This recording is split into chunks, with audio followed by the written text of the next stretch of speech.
बात करेंगे। सबसे पहले बात करेंगे, कांग्रेस ने एमपी के लिए जो है दूसरी सूची जारी कर दी है। दूसरी सूची में 86 बची हुई सीटों का ऐलान कर दिया गया है। 3 सीटों पर प्रत्याशी बदले गए हैं। 28 नामों की सूची फिलहाल जारी हुई है। गोटेगांव, दतिया और पिछोर के प्रत्याशी बदले गए। पूर्व विधानसभा अध्यक्ष एनपी प्रजापति को गोटेगांव का टिकट मिला। पहली सूची में उनका टिकट कटा था। एनपी प्रजापति का नाम दतिया से अवधेश नायक की जगह राजेंद्र भारती को जो है प्रत्याशी बनाया गया। पिछौर में शैलेंद्र सिंह की जगह अरविंद लोधी को प्रत्याशी बनाया गया। तो कांग्रेस ने 229 सीटों पर डिक्लेयर कर दिए हैं प्रत्याशियों के नाम। बैतूल की अमला सीट अभी भी जो है खाली पड़ी हुई है।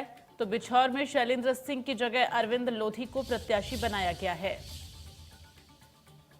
तो कांग्रेस ने यह दूसरी सूची जारी कर दी है और जिसमें 86 बची हुई सीटों का ऐलान कर दिया गया है। कांग्रेस ने 229 सीटों के लिए जो है सूची जारी कर दी है। सिर्फ एक सीट के लिए भी प्रत्याशी जो है ऐलान करना बाकी है। फिलहाल 229 सीटों पर उम्मीदवार उतार दिए गए हैं और इसके साथ अब कांग्रेस पार्टी का जो लक्ष्य है वो सीधे तौर पर चुनाव प्रचार है। जनता के बीच जाकर और जनता को अपने पाले में जोड़ने की कोशिश रहेगी। फिलहाल जो उम्मीदवारों को लेकर मंथन चल रहा था उस पर अब विराम लगा। सिर्फ एक सीट पर उम्मीदवार ऐलान करना है।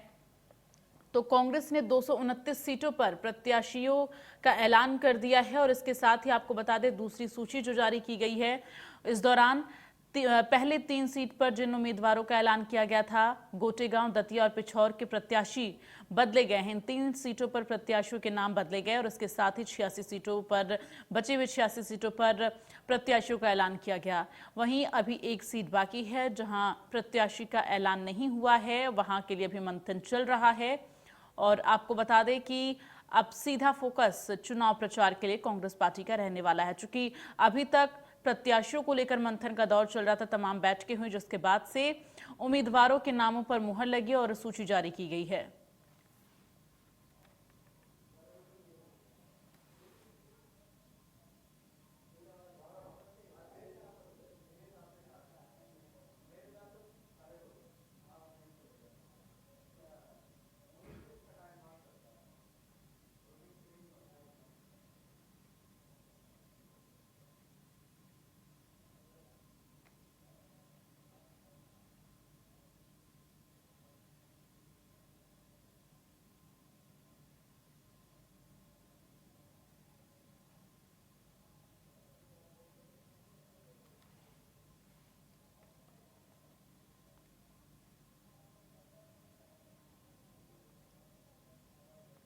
तो आपको बता दें कि कांग्रेस पार्टी ने दूसरी सूची भी उम्मीदवारों की जारी कर दी है और इसके साथ ही अभी एक सीट पर उम्मीदवार का ऐलान करना बाकी है।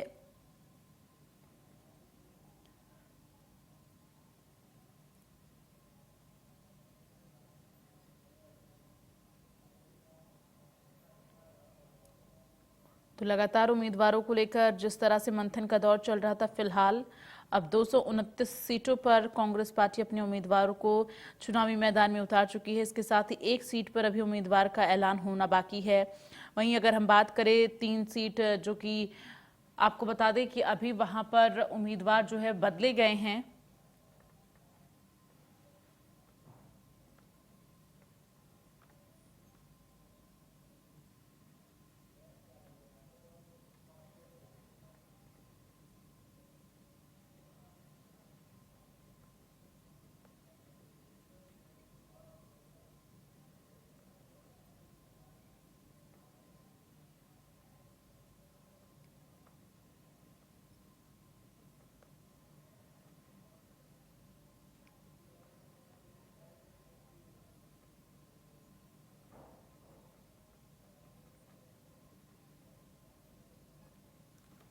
तो कांग्रेस ने 229 सीटों पर प्रत्याशियों का ऐलान कर दिया है और अभी एक सीट जो कि बैतूल है, बैतूल की अमला सीट, वहां पर प्रत्याशी को होल्ड रखा गया है। अभी वहां पर प्रत्याशी का ऐलान नहीं हुआ है। गोटेगांव, दतिया और पिछौर में आपको बता दें ये 3 सीट ऐसी है जहां पर प्रत्याशी बदले गए हैं। पहले किसी और कैंडिडेट को उतारा गया था और जिसके बाद मंथन का दौर चला और इस दौरान बैठकों में ये निर्णय लिया गया और इन 3 सीटों पर उम्मीदवारों को बदला गया है।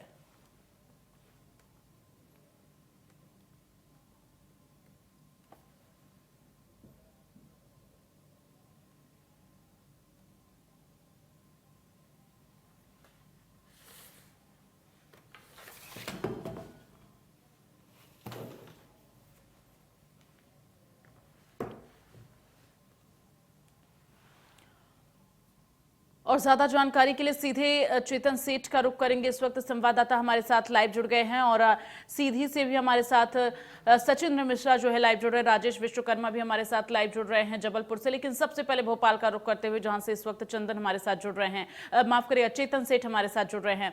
चेतन, क्या जानकारी मिल रही है? चूंकि देखिए 229 सीटों पर कांग्रेस पार्टी ने अपने उम्मीदवारों को जो है उतार दिया है, 3 सीटों पर नाम बदले गए। आखिर ये वजह क्यों हुई? नाम बदलने की वजह आप बताइए कि आखिर प्रत्याशियों को क्यों बदलना पड़ा?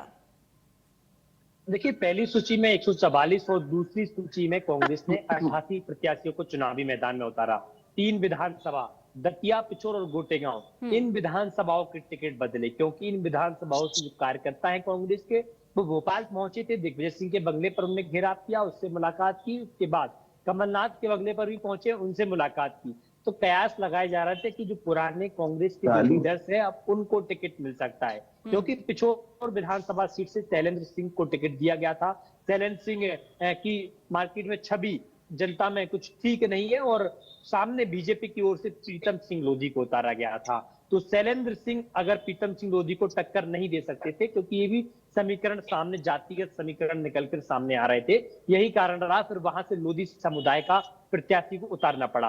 अवधेश नायक दतिया से उतारे गए थे। अवधेश नायक पहले बीजेपी के नेता थे और नरोत्तम मिश्रा के बहुत खास माने जाते थे। उसके बाद जो है कांग्रेस का दामन थाम लिया, कांग्रेस में शामिल हो गए। तो कहा जा सकता है कि तमाम जो कांग्रेस के कार्यकर्ता भोपाल पहुंचे थे और कमलनाथ के सामने प्रदर्शन किया और इस बात को लेकर प्रदर्शन किया था कि अवधेश नायक आरएसएस के संपर्क में है, ये भी आरोप लगाए गए थे। तो एक कारण ये भी रहा कि अवधेश नायक का टिकट काटकर राजन भारती को टिकट दे दिया गया।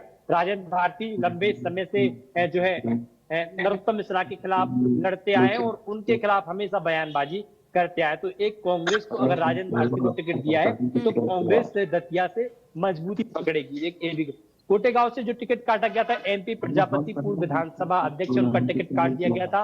सर्वे रिपोर्ट कुछ ठीक नहीं थी, एक कारण ये भी बताया जा रहा था उनका कि इस कारण उनका जो है टिकट काट दिया गया। अब उन्हें टिकट जो है वापस से दे दिया गया। तो कहा जा सकता है कि वहां पर अब पार्टी अपने समीकरण साध सकती है, क्योंकि अब तक 229 विधानसभा सीटों पर कांग्रेस ने अपने प्रत्याशी उतार दिए। बैतूल की अमला विधानसभा सीट को खाली छोड़ दिया, क्योंकि डिप्टी कलेक्टर निशा बांगरे का इस्तीफे का इंतजार चल रहा है। क्योंकि जिस तरीके से तमाम जो और अधिकारी हैं, आईएएस अधिकारी, उनने इस्तीफे दिए, लेकिन उन्हें भारतीय जनता पार्टी ने उन्हें टिकट दे दिया गया। निशा बांगरे कांग्रेस से चुनाव लड़ना चाहती हैं और यही कारण है कि उनका टिकट नामंजूर किया गया। ये आरोप खुद लगा चुके हैं कई बार। अब इंतजार किया जा रहा है। 229 विधानसभा सीटों में से 30 महिलाओं को कांग्रेस ने टिकट दिया, यानी कि 13% महिलाओं को टिकट दिया। और अमूमन अगर हम 2003 से अब तक के आंकड़ों की बात करें, 20 साल से, तो कांग्रेस हमेशा से 12 से 13% महिलाओं को टिकट देती आई है। क्योंकि अब महिला आरक्षण और मध्य प्रदेश में महिला वोट बैंकों को साधना राजनीतिक पार्टियों को एक बड़ी चुनौती है। बिल्कुल, निश्चित तौर पर इस बार महिलाओं को पूरी तरह से आरक्षण देते हुए साधने की पूरी कोशिश की जाएगी। लेकिन चेतन, जरा जानकारी दीजिए कि ये जो एक सीट बची हुई है, बैतूल की अमला सीट, इसको लेकर क्या आगे निर्णय रहने वाला है? इस सीट पर क्या उम्मीदवार उतारे जाएंगे या नहीं उतारे जाएंगे, इसको लेकर क्या जानकारी है?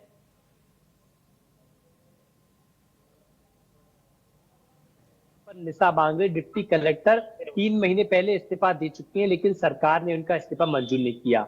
मामला हाई कोर्ट में गया, हाई कोर्ट के बाद वो सुप्रीम कोर्ट में गई, लेकिन सुप्रीम कोर्ट ने उनके पीआईएल को खारिज कर दिया कि आपका मामला हाई कोर्ट में